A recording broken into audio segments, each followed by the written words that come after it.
마태복음 5장 1절부터 12절까지 내용은 팔복에 대한 내용이고, 이 팔복에 대한 내용은 천국 생활의 원리에 대한 내용을 말씀을 하고 있습니다.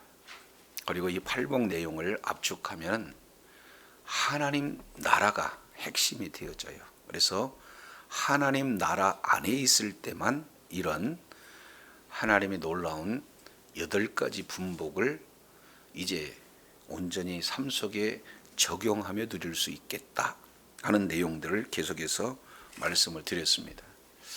그래서 오늘 팔복 이 내용을 통해서 보면은 크게 두 파트로 구분해서 살펴볼 수가 있습니다.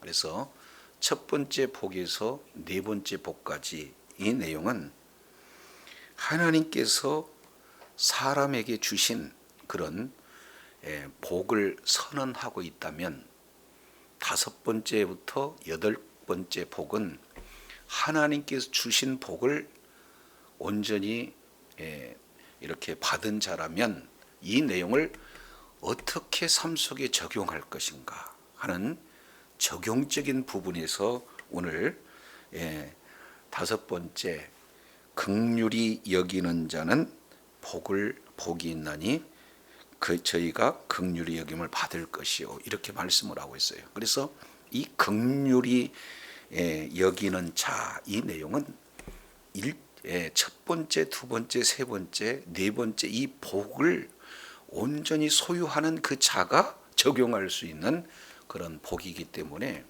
다섯 번째 이 복이야말로 굉장히 중요한 그런 복이다라는 내용들을 지금 말씀을 하고 있습니다. 자, 그러면 우리가 1절에 첫 번째, 두 번째, 세 번째, 네 번째 복 이 내용을 통해서 봤더니 사실은요, 복이 있도다, 복이 있도다. 그래서 복이 있다는 것을 선언하고 있는데 그 네 가지 복을 꼼꼼히 우리가 살펴봤더니 사실은 천국으로 시작해서 천국으로 마무리를 짓는 천국 안에 복이 이미 주어졌다라는 사실을 이렇게 말씀을 하고 있습니다. 그러면 그런 자가 이제는 어떻게 되느냐? 다섯 번째, 긍휼히 여기는 자가 되어진다. 이미 주어진 복 속에 긍휼히 여길 수 있게 되어진다라는 것을 살펴볼 수가 있습니다. 자, 그래서 오늘 이 말씀은요, 아주 깊이 생각해 볼 필요가 있어요. 왜냐하면 긍휼히 여기는 자와 긍휼히 여김을 받는 자, 이 내용을 통해서 살펴보면은 어떤 사람이 긍휼히 여길 수 있을까요?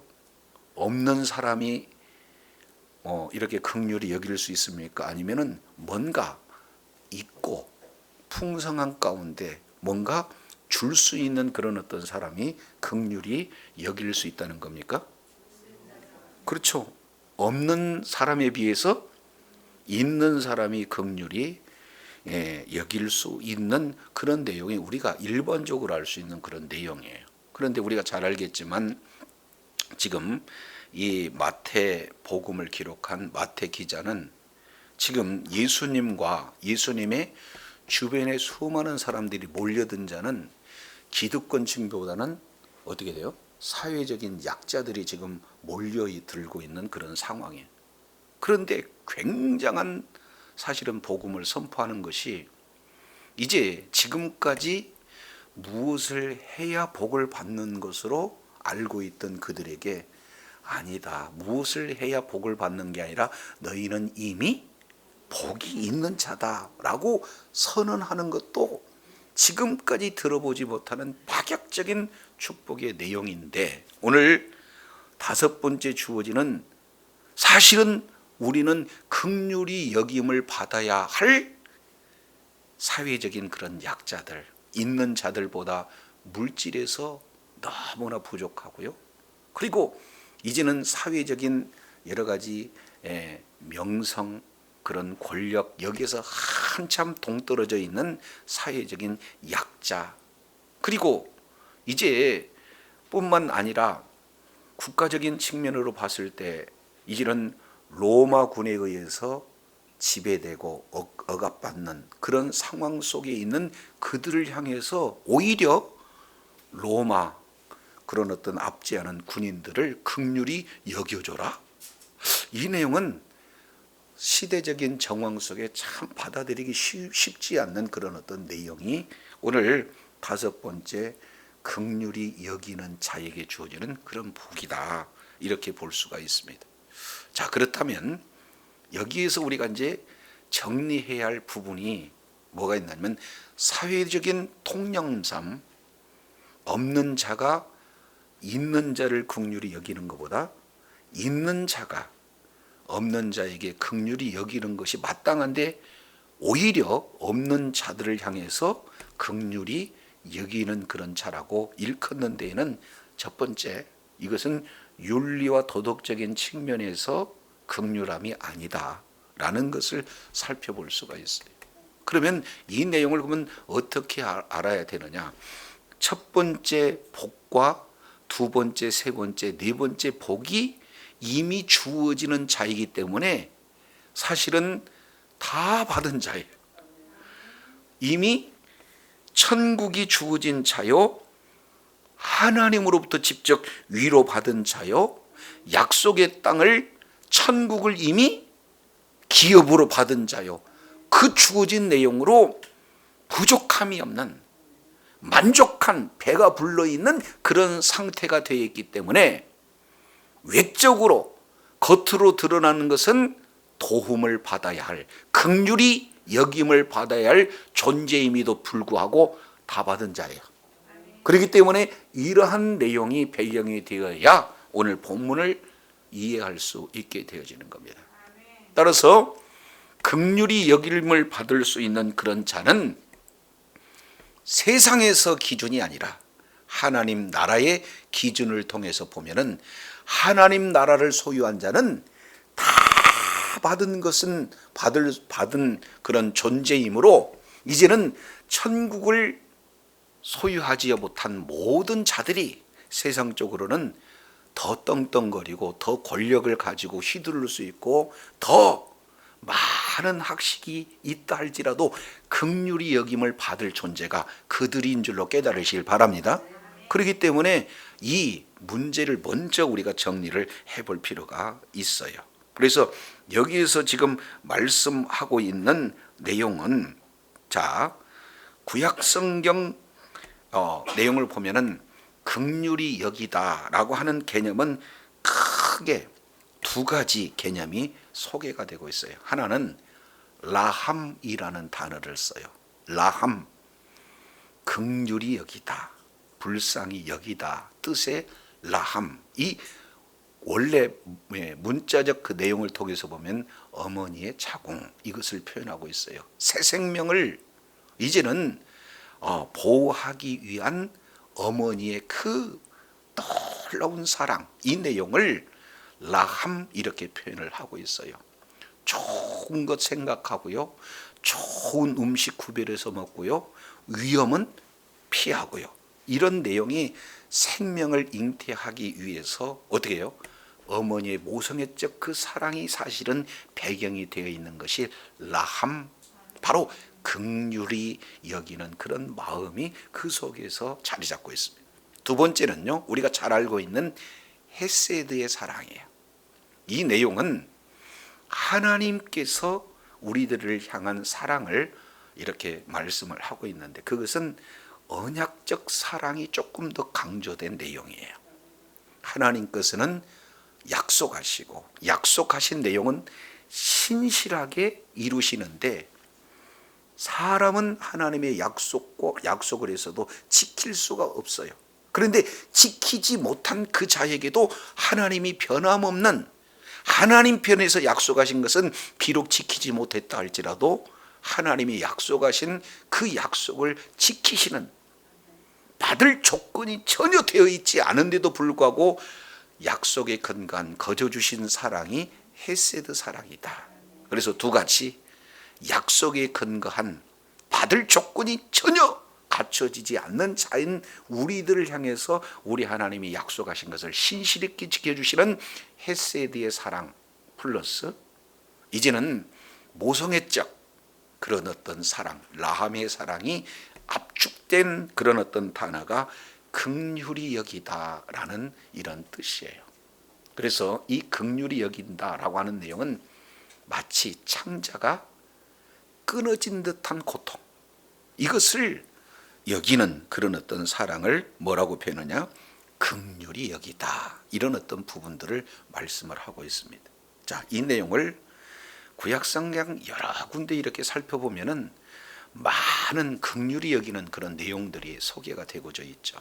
자, 그 내용 가운데 이런 부분들이 소개가 되고 있어요. 자, 우리가 잘 알고 있는 아브람을 들을 수가 있습니다. 이제 아브람과 그 조카 롯 사이에 사실은 사소한 분쟁이 이렇게 나타나게 되죠. 하나님께서 복을 주시니까 복이 적었을 때는 오손도손 하나가 돼서 잘 살았지만 하나님이 큰 복을 주니까 아브라함의 종들과 그리고 그 조카 롯의 종들 사이에 분쟁이 이루어지고 급기야 롯과 아브라함은 함께 살 수 없는 그런 상태에서 먼저 아브라함이 선택권을 롯에게 주잖아요. 그런데 롯이 선택하는 그 내용이 바로 소돔과 고모라가 멸망당하기 바로 그 직전 소돔과 고모라를 택했어요. 얼마 가지 않아서 이제 유황과 불로 말미암아 이제는 심판을 받을 수밖에 없는 그런 어떤 상황. 그런데 그럴 때 아브람은 자기 자신이 아닌 롯을 향해서 하나님 앞에 끈질기게 기도합니다. 하나님, 의인 50명이 있으면 멸하실 겁니까? 아니다. 그러면은 45명이면 멸하시겠습니까? 아니다. 30명, 20명, 그 다음에 뭐예요?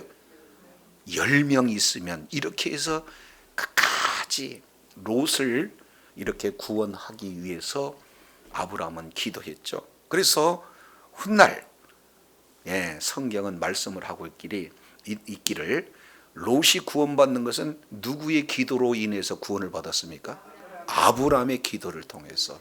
그러니까 롯이 사망 가운데 심판 가운데 이렇게 큰 어려움 가운데 놓여 있는데 그 롯을 향해서 구해 주시지만 안 된다는 그런 극률한 그런 마음을 가지고 기도하는 그런 어떤 내용들을 살펴보게 되어집니다. 자, 두 번째 내용을 통해서 보면 여러 부분 이렇게 나눌 수 있지만 4명의 족장 중에 또 한 사람 우리가 요셉을 들 수가 있어요. 요셉은 이제 야곱에게 가장 사랑을 받은 12 아들 중에 한 사람이었어요. 자, 그런데 형들이 요셉에 대해서 시기 질투가 있잖아요. 그래서 아버지의 심부름을 자신을 위해서 자기 자신들을 위해서 심부름했던 요셉을 어떻게 돼요? 죽이려고 해요. 그러나 하나님의 은혜로 이제는 죽이지 못하고 굴에 빠뜨렸다가 꺼내서 이제 애굽에다가 팔아 넘기는 그런 내용이에요. 그랬을 때 이 요셉이라고 하는 이 자는 그냥 순순히 끌려갔겠습니까? 형님들을 향해서 잘못했어요, 한 번만 용서해 주세요 하고 아주 그냥 사정사정을 했겠습니까? 이건 안 봐도 뻔한 내용 아니에요? 훗날 하나님의 놀라운 은혜로 애굽의 제2인자가 됐습니다. 애굽 총리가 됐습니다. 그래서 양식을 구하기 위해서 자기 앞에 온 이제 이 10명의 형들을 향해서 충분히 과거를 생각해 가지고 이제 복수하고 또 혼내줄 수 있는 그런 환경에 놓여 있음에도 불구하고 형들을 결국에는 이제는 모든 것을 다 용서할 수 있는 그런 내용이 창세기 45장에 기록되고 있어요. 그 내용을 통해서 본 굉장한 은혜가 있습니다. 왜 그러냐면 형님들 사실은 형님들이 판 요셉입니다 라고 얘기하니까 얼마나 마음에 큰 충격을 받을 거예요.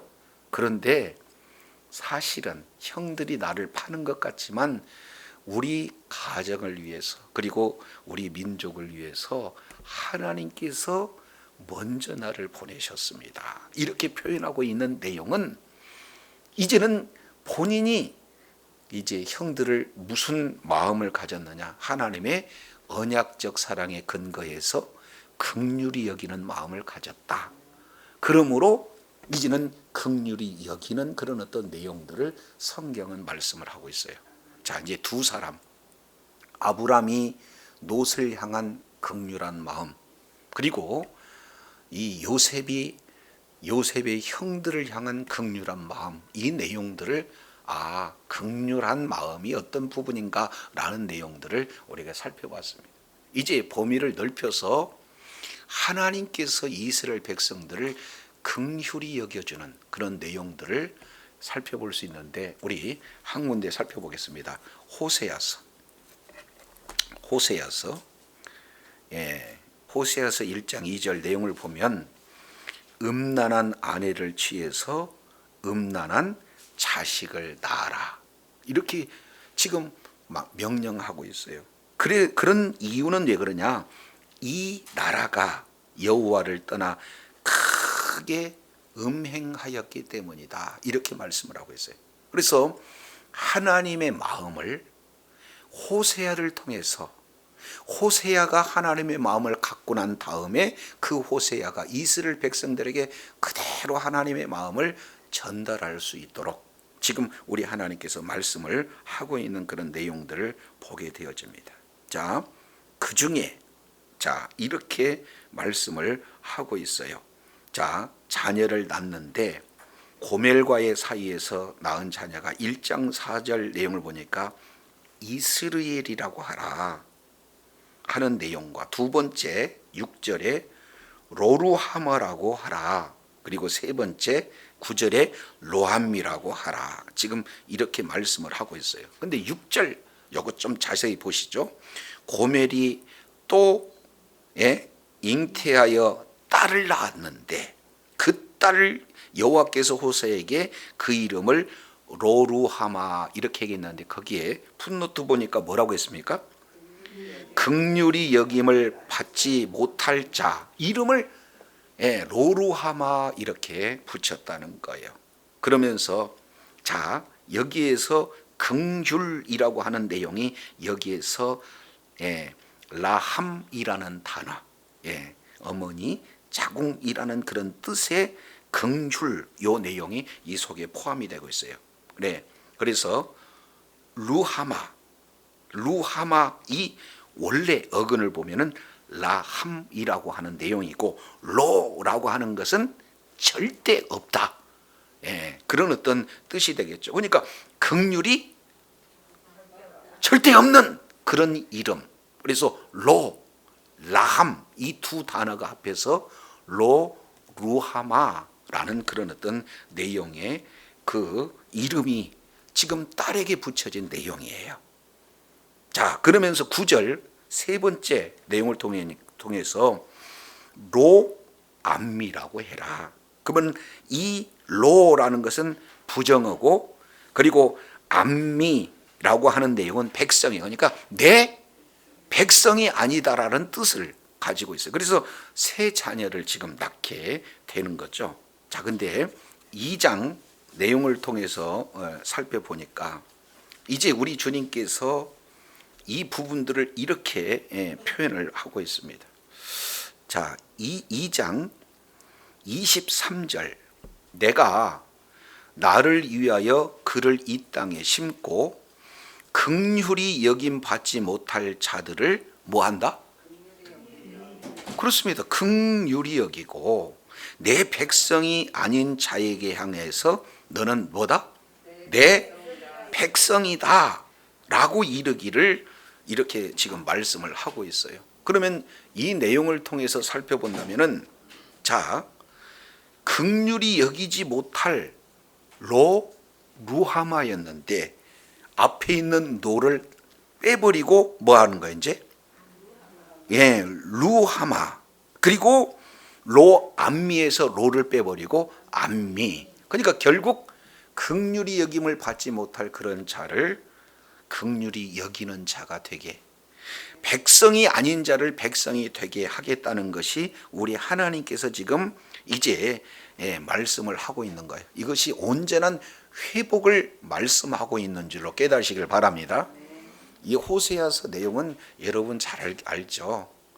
이제 참으로 이 호세아는 경건한 그런 제사장인데 가장 음란한 고멜을 만났어요. 사이에 이제 결혼이 이루어지고 자녀를 낳았는데 그럼에도 불구하고 남편 아닌 다른 남자를 해서 계속 이제 음행을 하는데 결국에는 가서 다시 용서하고 찾아오고 다시 이제는 팔렸는데도 값을 지불하고 찾아오는 그런 과정임에도 불구하고 계속해서 음행하는 그런 길 가운데 놓여 있는 거 아니겠습니까? 자, 그 내용이 이제는 호세아는 한번 생각해 보세요. 한 번 용서하고 두 번 용서하고 또 계속해서 용서하면은 이제 얼마나 그 마음 가운데 속상하겠어요. 그런데 사실은 호세아 그 마음이 누구의 마음과 일치하느냐? 하나님의 마음과 일치해요. 모든 나타티, 우리가 오전에도 살펴봤습니다만 하나님께서 이른비 늦은비를 주시고 또 하나님께서 이제 풀을 내주시고 하나님께서 이제 만나를 내려주시고 하나님께서 생수를 주시고 모든 것을 다 주셨는데 주신 하나님을 배반하고 바알에 가서 그 내용을 섬기는 그런 내용을 통해서 보면은 바로 고멜과 같은 음란을 이스라엘 백성들이 계속해서 반복해서 진행하는 그런 내용들을 이렇게 말씀을 하고 있습니다. 그래서 결국에는 이제 자녀들이 그렇게 음란한 그런 자녀들이 되었으나 하나님께 이제 뭔가 긍휼히 여길 만한 아무런 근거 없음에도 불구하고 긍휼히 여김을 받지 못할 자를 긍휼히 여겨주시는 것은 하나님의 사랑인 줄로 믿습니다. 하나님의 백성이 아닌 자를 하나님의 백성으로 거둬주신 것은 전적인 하나님의 은혜요 사랑인 줄로 믿습니다. 그렇기 때문에 자, 아브라함이 롯을 긍휼히 여겼던 것, 결국에 요셉의 형들을 긍휼히 여겼던 그 마음은 사실은 어디서부터 나왔느냐? 하나님의 마음으로부터 나왔다. 그래서 요셉이 의로워서가 아니고 아브라함이 의로워서가 아니고 결국에는 하나님께서 아브라함에게 주신 마음, 하나님께서 요셉에게 주신 그런 마음을 알았기에 자기 자신으로는 긍휼히 여길 수 있는 실력도 그런 마음도 갖지 못했으나 하나님께서 거저 부어주시는 마음으로 말미암아 긍휼히 여길 수 없는 자를 긍휼히 여길 수 있는 것은 그 힘은 하나님으로부터 공급받은 줄로 믿으시기를 바랍니다. 이것을 긍휼이라고 말씀을 하고 있어요. 자, 이제 신약 시대 내용이 되었습니다. 신약 내용을 통해서 보면은 빌립보서 2장 5절 이하 이 내용을 통해서 살펴보면은 예수님에 대한 내용이 잘 이렇게 기록이 되고 있습니다.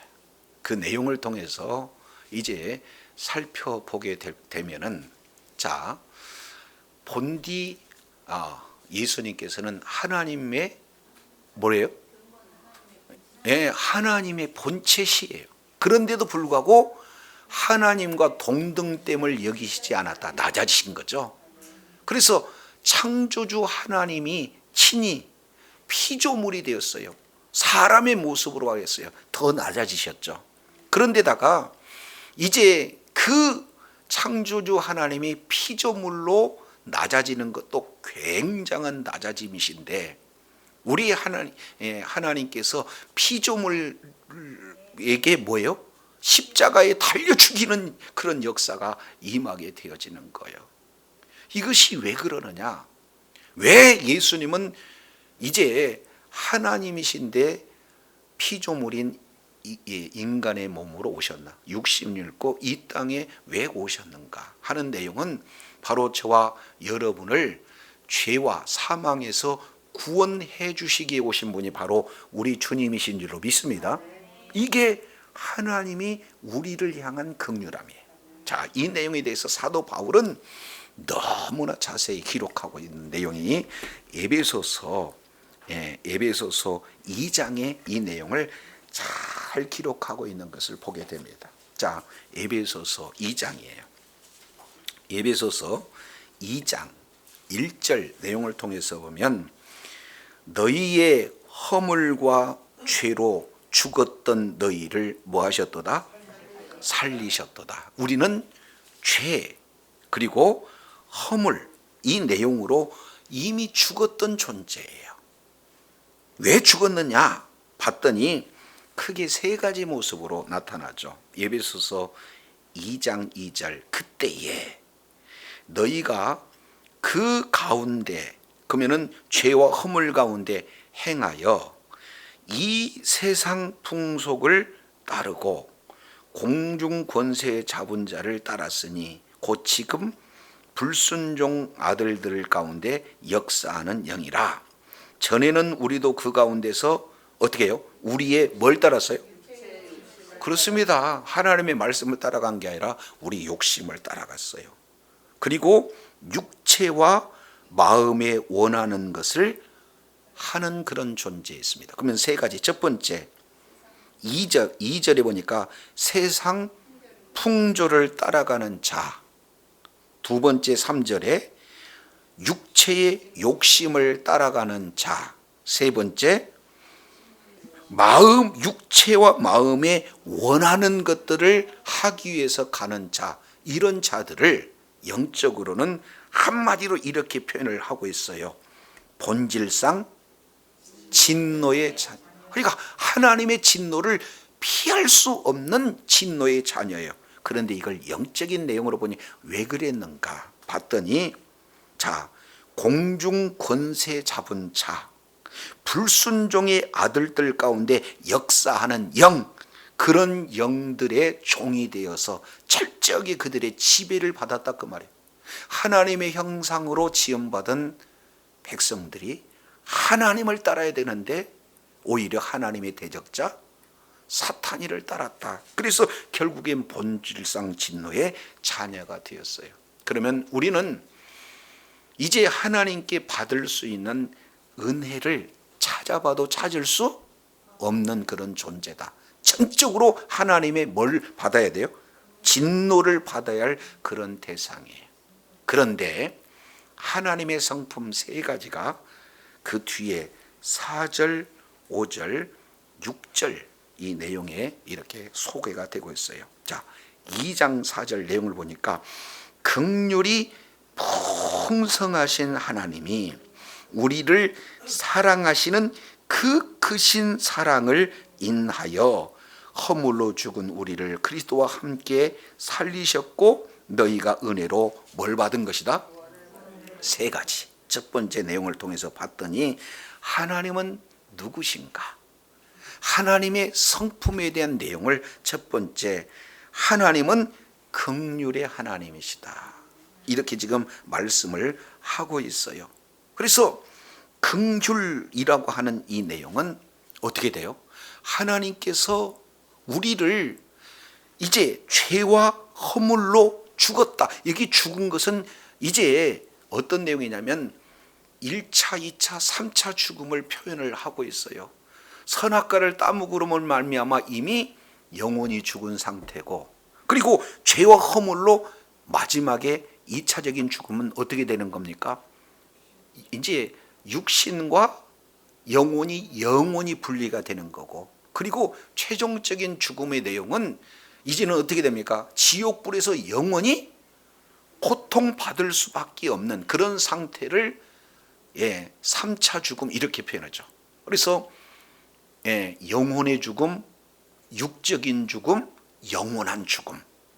그죠? 근데 최종적인 죽음의 상태는 지옥에서 영원히 고통받을 수밖에 없는 이런 내용. 그러니까 죽음은요, 소멸의 개념이 아니라 죽음은 어떻게 됩니까? 분리 개념이, 하나님과 영원히 분리된 것, 지옥불에서 영원히 고통받을 수밖에 없는 그런 내용은 왜 그렇습니까? 죄와 허물의 결과, 그 값이 이제 받아야 할 그런 어떤 내용이기 때문에 그렇죠. 그런데 사랑의 하나님이 그 지옥에서 고통을 뭐예요? 받기 위해서는 창자가 찢어진 듯한 그런 고통, 이 내용을 느끼고 우리를 긍휼히 여기셨어요. 그래서 긍휼이 뭐한다? 풍성하신 하나님이다. 자, 그래서 이제 우리를 그 사랑하신 큰 사랑으로 인하여 그랬어요. 왜 그러냐면 예수님, 아니 하나님 자신은 뭐가 되는 거예요? 사랑이기 때문에. 그래서 하나님의 본질은 뭐예요? 사랑이. 근데 그 사랑이 발동돼서 구원하지 않고는 견딜 수 없는 가장 원동력이 어디가 되는 거예요? 긍휼이다, 그 말이죠. 그래서 긍휼과 사랑, 이 내용은 하나님의 성품인 줄로 깨닫기를 바랍니다.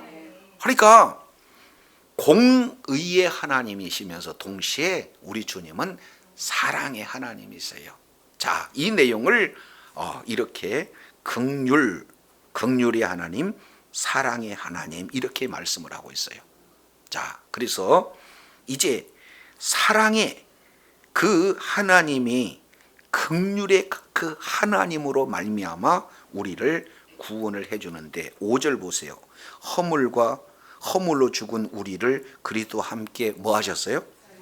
여기서 살리셨고 라고 하는 이 내용은 거듭남을 지금 말씀을 하고 있습니다. 근데 거기다 가로 열고 너희가 뭘로 구원을 얻은 거예요? 여기서 은혜라고 하는 이 내용은 값없이 주어진 선물을 말씀을 하고 있어요. 우리가 구원받을 자격이 없는데도 불구하고 하나님께서는 거저 우리들에게 구원의 은혜를 주실 거다. 그래서 우리는 그 하나님의 은혜로 우리가 뭐예요? 구원을 받게 되어지는 겁니다. 로마서 5장 7절 이하 내용을 통해서 보면은 우리가 아직 약할 때, 죄인 되었을 때, 그리고 우리가 아직 하나님 앞에 원수 되었을 그때, 이제 우리 하나님께서는 거저 이렇게 구원의 은혜를 주셨다라는 것을 보게 됩니다. 세 가지: 사랑의 하나님, 긍휼의 하나님, 은혜의 하나님. 그래서 우리를 자리를 어디로 옮기셨는가? 6절 보니까 또 함께 일으키사 그리스도 예수 안에서 함께 하늘에 앉히시니, 이렇게 표현하고 있어요. 그러니까 우리는 이미 이 땅에 살지만 하나님 나라로 자리를 옮겨서 지금 우리가 위치하고 있는 내용은 어디가 되는 겁니까? 마치 하나님 나라의 하나님 보좌 우편에 앉은 것처럼 이미 선을 해놓았다, 그 말이죠. 우리를 위해서 죽으시고 우리를 위해서 함께 부활하시고 또 부활 승천한 후에 우리는 이미 하나님 나라에 소속이 되어 있는 줄로 깨닫기를 바랍니다. 이것은 긍휼의 하나님, 사랑의 하나님, 은혜의 하나님, 이런 내용으로 가능한 거예요. 왜 그럴까요? 이는 7절, 이는 그리스도 예수 안에서 우리에게 자비하심으로 그 은혜의 지극히 풍성함을 오는 여러 세대에 뭐 하려는 거예요? 그렇습니다. 하나님이 우리에게 얼마나 은혜를 풍성하게 내리셨는가, 이 내용을 말씀을 하고 있어요. 자, 그러면 이제 긍휼에 대해서 정의를 하게 되어지면은, 저와 여러분은 긍휼히 여김 받을 만한 조건이 있었나요? 전혀 없었죠. 그러니까 하나님께서 지금 우리가 이 땅의 세상 기준으로 보면은 오늘 당장 먹을 것이 없고 그런 자리에 있는 우리를 향해서 뭐 물질로 풍성한 사람들이 보면은 자선하는 것처럼 뭔가 일시적으로 도와주는 이런 긍휼한 내용, 이런 내용은 일시적인 거다, 그 말이죠. 이런 윤리 도덕적인 내용이 아니에요. 그런데 우리는 비록 먹을 것이 없는다 할지라도 많은 물질을 가지고 있고 세상 권력을 아주 많이 가지고 있다 할지라도 그들이 죄와 사망의 문제를 해결하지 않는 한 누가 더 불쌍한 존재예요? 거지와 나사로의 그런 어떤 내용을 통해서 보면 거지는 부자에게서 잡이 아니고는 살 수가 없어요. 부자의 떨어지는 빵 부스러기 먹고 연명할 수 있는 아주 이 긍휼의 대상자가 거지 나사로인데, 실제 거지 나사로는 예수 그리스도를 믿는 믿음으로 아브라함 품 안에 있기 때문에 죄와 사망의 문제, 지옥의 문제가 해결된 자인 줄로 믿습니다. 그러니까 세상 속에서는 나사로가 긍휼히 여김을 받은 그런 존재인 것 같으나 먼 훗날 영적인 존재의 내용을 통해서 보면은 나사로가 오히려 부자를 향해서 긍휼히 여길 수 있는 마음이 주어진다는 것을 기억하시기 바랍니다. 너무 어렵네. 긍휼히 여김을 이제 사실은 물질적인 것, 여러 가지 세상적인 내용으로 보면은 없는 자가 긍휼히 여김을 받아야 마땅하지만 우리는 첫째, 둘째, 셋째, 넷째 복이 있도다, 복이 있도다 해서 하나님 나라를 온전히 기업으로 누린 자는 이제는 우리는 모든 것을 다 배부르게 만족한 상태로 주어진 줄로 깨달으시길 바랍니다. 이러한 하나님의 놀라운 은혜를 이미 받은 자는 세상에서 재벌이 되어지고 세상에서 권력자가 되어지고 세상에서 잘 나가는 성공자다 할지라도 그 속에서 천국을 소유하지 못한 자를 향해서는 불쌍히 여기는 존귀한 자로 우리 주님께서 세웠기에 우리는 이제 복이 있는 자인 줄로 믿습니다. 그러면 지옥 갈 자를 향해서 우리는 어떻게 돼요? 긍휼한 마음을 가져야 된다. 그 자가 이미 주어진 뭐예요? 복받은 그런 어떤 존재가 되어지는 거예요. 자, 사도행전 7장 내용을 통해서 보면 스데반 집사가 이렇게 표현을 해요. 뭐라고 표현을 합니까? 자기를 향해서 돌을 들어서 죽이는 그런 상태의 마지막 기도 내용이 어떤 기도가 되어집니까? 아버지, 저들의 죄를 그들에게 돌리지 마옵소서 하고 자기를 죽이는 그런 영혼들을 향해서 불쌍히 여기는 그런 마음이 결국 이제 스데반 집사에서 원래 있었던 마음입니까? 아니면 예수님께서 십자가에서 달려 돌아가실 때 군병들이 손에 못으로 또 두 발에 못을 박고 허리에 창을로 이제 이렇게 죽였던, 그리고 끝까지 죽음이 그런 놓여있는 예수님을 향해서 침 뱉고 또 뭡니까? 조롱하고 이런 어떤 내용을 향해서 우리 주님은 마지막 가상 7원에서 뭐라고 그래요? 아버지의 저들의 죄를 용서해달라고. 이것이 누구의 마음이에요? 하나님의 마음이에요. 그 내용이 그대로 스데반 집사에게 적용이 되었기에 자기를 향해서 돌을 드는 그런 자들을 향해서 긍휼히 여길 수 있는 그런 마음이 스데반 집사에 원래 있었던 내용이 아니라 하나님으로부터 주어지는 하나님의 마음이 있었기에 이 모든 것이 가능한 줄로 믿습니다. 그러면 저와 여러분은 이제 사회적으로 본다면 저와 여러분보다 더 물질을 많이 가지고 있고 지식적으로 더 많이 배우고 그리고 또 권세 내용으로 보면은 더 사회적인 요직에서 권세를 누릴 수 있는 그 자가 우리 주변에 있다 할지라도 우리는 예수 그리스도를 믿는 믿음으로 하나님의 긍휼함을 받은 자요, 그리고 하나님의 사랑을 받은 자요, 그리고 하나님의 은혜를 받은 자라면 저와 여러분은 아직도 세상적인 모든 것은 다 갖췄지만 하나님의 나라가 없다, 예수 그리스도를 믿지 않는 자, 그런 자들을 향해서 하나님의 마음, 바로 예수님의 마음, 그리고 스데반이 주어지는 그런 마음이 그들을 향해서 이렇게 바로 그런 마음이 전달되는 것이 뭐예요? 긍휼히 여기는 자가 되어지는 줄로 믿습니다. 그러면 우리도 이제 어떻게 돼요? 하나님으로부터 긍휼히 여김을 받는 자가 되어진다라는 사실을 지금 5번째 이 내용을 통해서 보게 되어져요. 그래서 여기서 기억할 수 있는 내용은 저와 여러분이 하나님 앞에 긍휼히 여김을 받을 대상이 전혀 아님에도 불구하고 하나님께서 우리를 긍휼히 여겨주셨기에 예수 그리스도를 믿는 믿음으로 죄와 사망에서 이제는 생명으로 영원한 하나님의 나라로 자리가 완전히 옮겨지는 놀라운 축복의 소유자가 된 줄로 믿습니다.